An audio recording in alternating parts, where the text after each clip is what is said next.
Padang mahsyar terhampar luas, panas garang, tidak ada tempat duduk. Hamparan padang mahsyar waktu itu putih, kata Rasulullah, pasir yang putih, lurus, datar, luasnya tidak seperti tidak ada ujung dan tidak ada tepi. Manusia bingung nak buat apa. Lalu dalam waktu yang tidak jelas, bukan sehari dua Pak, dipanggang oleh terik matahari, bukan sehari dua, bukan semalam dua malam karena tidak ada malam, bukan sebulan dua bulan, bukan setahun dua tahun, puluhan tahun, bahkan ratusan tahun sampai ribuan tahun di padang mahsyar, nggak jelas mau buat apa. Akhirnya manusia panik, seluruh jin dan setan panik. Mereka meminta dengan penuh harap, apa yang mesti kita buat? Seluruh manusia berkata, bagaimana kalau kita datang pada nenek moyang kita, Adam alaihissalam, kita minta agar dia mendoakan acara padang mahsyar dimulai.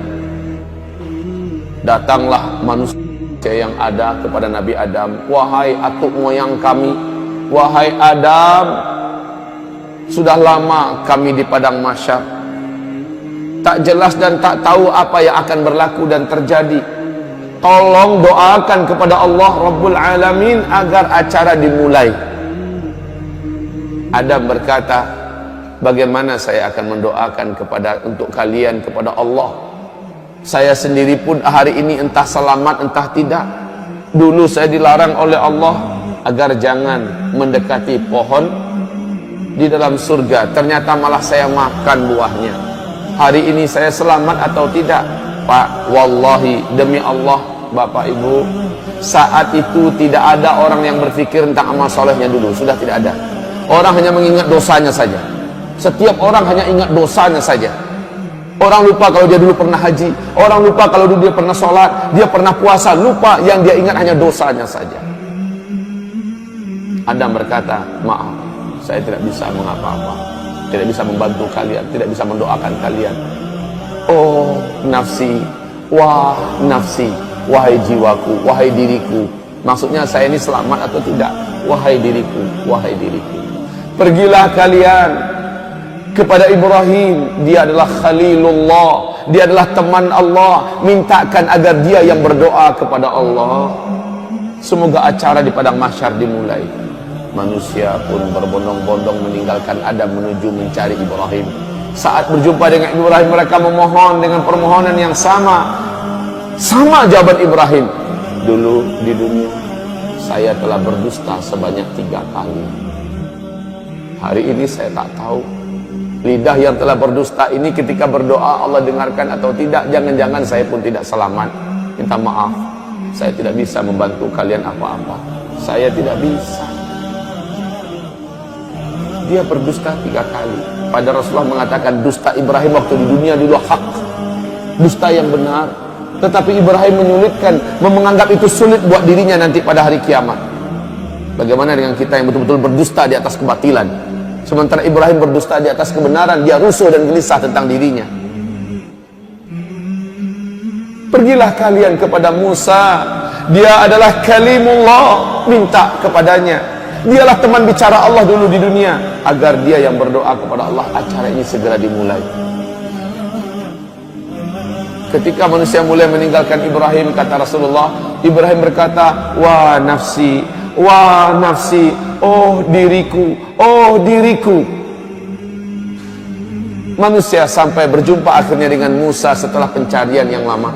Setelah berjumpa, wahai Musa, bla bla bla bla bla. Musa berkata, aku dulu di dunia membunuh orang, hari ini aku selamat atau tidak? Minta maaf, saya tidak bisa membantu kalian, berdoa kepada Allah untuk kalian. Hari ini saya entah selamat entah tidak. Pergilah kalian kepada Isa, dia adalah Ruhullah, orang yang tidak pernah buat salah, orang yang tidak pernah buat dosa. Isa, pergilah kalian kepadanya. Maka manusia pun mencari di mana Isa. Seluruh manusia menyebar mencari di mana Isa. Saat Isa ditemukan, mereka langsung memohon. Lagi-lagi jawaban Isa adalah minta maaf. bukan wewenang saya pada hari ini untuk menolong kalian agar acara padang mahsyar dimulai. Lalu kaum muslimin, pergilah kalian kepada Habibullah, kekasih Allah, Sayyidul Anbiya wal Mursalin, Muhammad sallallahu alaihi wasallam. Minta kepadanya agar dia berdoa kepada Allah supaya acara dimulai.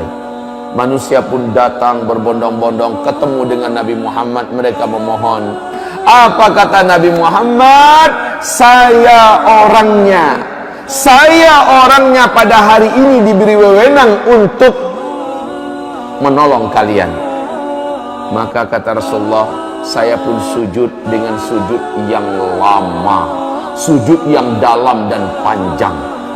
Akhirnya Allah berkata, hai Muhammad, angkatlah kepalamu, utarakan apa yang engkau mau, permintaanmu pasti dikabulkan.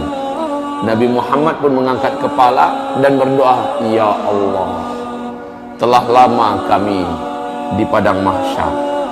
Sesungguhnya hamba-hambamu ini sudah patut dan pantas untuk mulai diurus. Ya Rabb, mulailah acara padang mahsyar. Allah pun mengabulkan berkat doa Nabi Muhammad. Acara padang mahsyar dimulai. Bagaimana tandanya? Awan datang, lalu awan itu bersibak. Malaikat turun bersaf-saf dari langit. Waja'al malaku wal malaku, dan para malaikat datang saffa, dalam keadaan bersaf-saf. Seluruh malaikat diam, mulut mereka terkunci, sementara mereka bagaikan raksasa-raksasa yang sangat perkasa di hadapan jin dan manusia yang ada di hamparan padang mahsyar. Malaikat berbaris-baris bala tentara Allah yang perkasa-perkasa, diam seperti ketakutan, pucat tegang. Malaikat saja tegang, Pak. Ketika acara dimulai, la haula wala quwata illa billah, seluruh manusia mulai tertunduk ketakutan, khususnya orang kafir. Ternyata apa yang dijanjikan Allah dulu ternyata benar. Akhirat ada, ternyata benar, padang mahsyar ada, dan ini acara mulai akan dimulai. Kaum muslimin yang kami muliakan, berbagai macam keadaan manusia di pemandangan padang mahsyar. Kalaulah kita ada waktu, inginnya saya bercerita tentang dahsyatnya padang mahsyar, tapi waktu kita bukan untuk membahas itu sekarang. Rasulullah bersabda, akhirnya yang akan masuk neraka sudah diputuskan siapa-siapa orang. Mereka pun digiring dengan paksa oleh para malaikat-malaikat yang perkasa. Beberapa di antara mereka mencoba melarikan diri. Di mata malaikat yang mencoba melarikan itu ibarat kutu-kutu kecil. Kemana mau lari, disentil kembali. Ada yang diambil, ditendang. Kaum muslimin yang kami muliakan, akhirnya mereka diseret, lalu dibawa dan dilemparkan ke dalam neraka. Sementara orang-orang beriman dan orang munafik mengalami hisab. Setelah proses hisab, dinampakkan amalan mereka, ditanya. Setelah itu mereka ditimbang amalannya. Setelah itu mereka digiring untuk menuju ke suatu daerah yang maha gelap. Daerah tersebut diawali oleh pintu yang maha besar, bab. Di dalam surah Al-Hadid Allah ceritakan pintu itu di bagian luarnya terang, di bagian dalamnya gelap.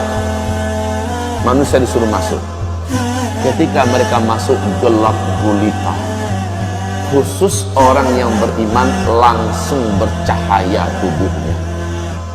Ada yang cahaya satu orang sebesar gunung besar cahayanya. Langsung terang benderang. Padahal dia satu orang. Ada yang satu orang hanya sebesar bukit cahayanya. Ada yang satu orang sebesar onta cahayanya. Ada yang satu orang, kata Rasulullah, hanya sebesar tangan ini cahayanya. Ada yang satu orang hanya sebesar jari telunjuk saja cahayanya. Ada yang satu orang sebesar ruas kukunya saja cahayanya. Ibarat lampu yang kecil itu, sebesar itu yang dia punya. Di kegelapan itu dia mengandalkan cahaya yang dia punya. Orang munafik tidak ada bercahaya sedikit pun dalam kegelapan. Orang yang bercahaya dapat berjalan dengan cepat menuju ke titian, menuju ke sirat yang membentang antara padang mahsyar dengan ujung daripada ngangaan neraka jahanam yang menuju ke pintu surga sana.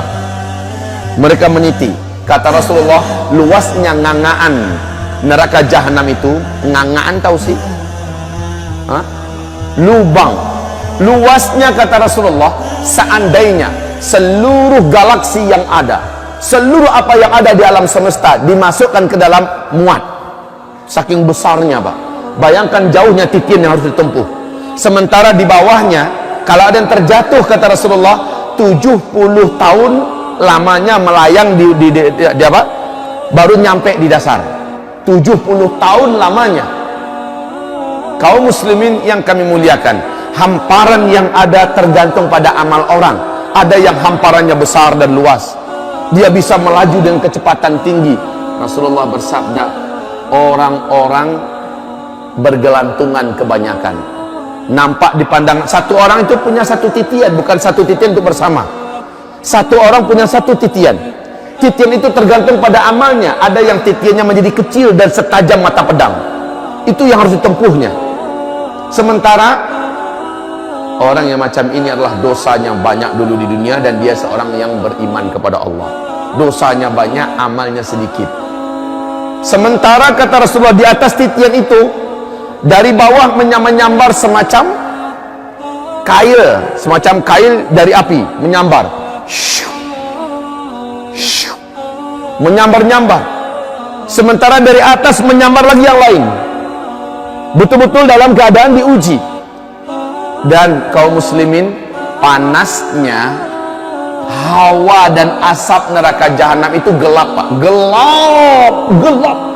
Kata Rasulullah, sepanas-panas api yang Allah ciptakan adalah api neraka. Api yang paling panas itu berwarna hitam gelap.